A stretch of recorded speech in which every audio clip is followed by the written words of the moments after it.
सभी को नमस्कार। आज हम बात करेंगे फ्रीक्वेंसी ऑफ ईटिंग पे और इवेंट्स ऑफ ईटिंग के बारे में। मेरे अभी पीछे एक दोस्त है, तो उनको हाइपरटेंशन की समस्या है। तो उनसे बात हो रही थी, तो मैंने उनको बोला कि आप ये मेडिकेशन हाइपरटेंशन की ले रहे हैं, अपनी डाइट को क्यों नहीं कंट्रोल करते। तो उन्होंने कहा हम कोई ऐसी चीज खाते नहीं है, तो बहुत कम खाना खाते हैं। तो मैंने उनसे बात की इवेंट्स ऑफ ईटिंग की, तो वो कंफ्यूज थे। वो कहते हैं इवेंट्स ऑफ ईटिंग वो क्या होता है। तो मैंने उनको समझाया। तो कहते हम सिर्फ 3 बार खाना खाते हैं। लेकिन जबकि मैंने देखा कि सुबह उठते उनके 2 दिन में उनके पास रुका था। सुबह उठते उनके घर में पहले चाय आई। चाय के साथ उन्होंने 2-3 सुबह बिस्किट लिए। उसके बाद थोड़ी देर बाद नाश्ता आ गया। नाश्ता करने के बाद 11-12 बजे के करीब बाहर से समोसे आए। उसके बाद दोपहर की खाना का समय हो गया। दोपहर का खाना खा के अभी हटे भी नहीं थे, जब थोड़ी सी बाहर से मिठाई आ गई। उन्होंने कहा थोड़ा सा टुकड़ा लूंगा, करते करते आधी गुलाब जामुन खा ली। उसके बाद शाम को चाय का टाइम हो गया। चाय का टाइम होके हटा था, जबकि थोड़ी देर में एक बच्चा आया उनका बेटा और चॉकलेट लेके आ गया। एक टुकड़ा चॉकलेट का उन्होंने कहा, उन पापा ने बोला उसके मेरे मित्र ने कि भाई मैं ज्यादा नहीं, थोड़ी सी पापा खा लो खा लो। उसने बच्चे ने जिद की तो उन्होंने थोड़ा सा टुकड़ा बाइट एक उसकी भी ले ली। तो मेरे को कहने लगे यार तो मैंने सिर्फ थोड़ी सी बाइट ली है, इससे क्या फर्क पड़ेगा। उसके बाद फिर चाय का फिर दौर शुरू हो गया। फिर रात को उन्होंने खाना खा लिया।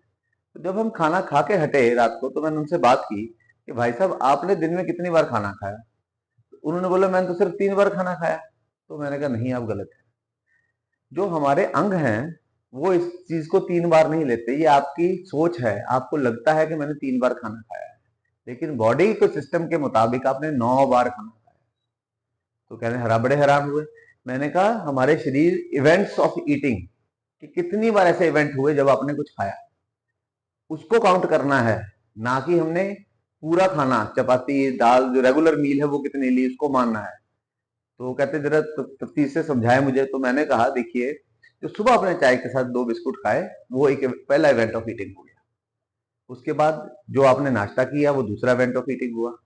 उसके बाद जब आपने समोसे खाए, चाहे एक ही खाया या आधा खाया, वो तीसरा इवेंट ऑफ ईटिंग हो गया।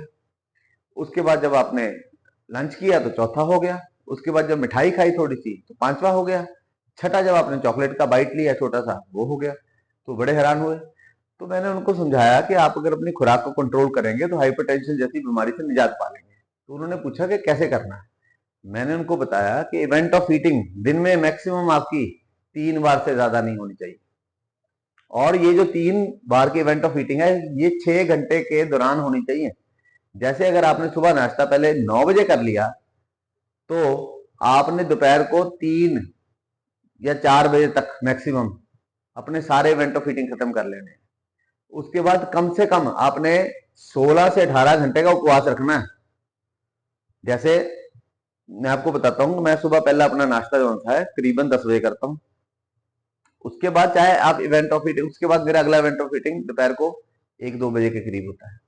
उसके बाद तीसरा इवेंट ऑफ ईटिंग मेरा 6 बजे होता है। उसके बाद मैं 6 से लेके सुबह के 10 बजे तक कुछ नहीं खाता। मतलब 6 से लेके रात के 6-12, और ये आपके हो गए 6 घंटे एक हो गए। और 12 से लेके 10, ये 10 घंटे ये हो गए। मतलब 16 घंटे लगातार मैं उपवास रखता हूँ। और 6 घंटे में मेरा इवेंट ऑफ ईटिंग होते हैं जो 3 बार होते हैं। तो आपने इस बात का ध्यान रखना है, कम से कम 16 घंटे का उपवास। इसमें एक आपको एक बिस्किट, एक चम्मच भुजिया या कोई भी चीज बिल्कुल भी अलाउ नहीं है। एक आप बोलेंगे मैंने तो दूध का गिलास पी लिया बीच में, बिल्कुल भी नहीं। चाहे फीका ही है, फीके दूध में भी बहुत शुगर है। वो लिवर हमारा उसको खपाने के लिए दोबारा से हमारा लिवर उसको प्रोसेस करेगा, और उधर पेनक्रियास को इंसुलिन बनानी पड़ेगी। एक बार जब हमारा पेनक्रियास इंसुलिन बनाता है, तो इंसुलिन को नॉर्मल आने के लिए, हमारी बॉडी की इंसुलिन को नॉर्मल 7 घंटे लगते हैं।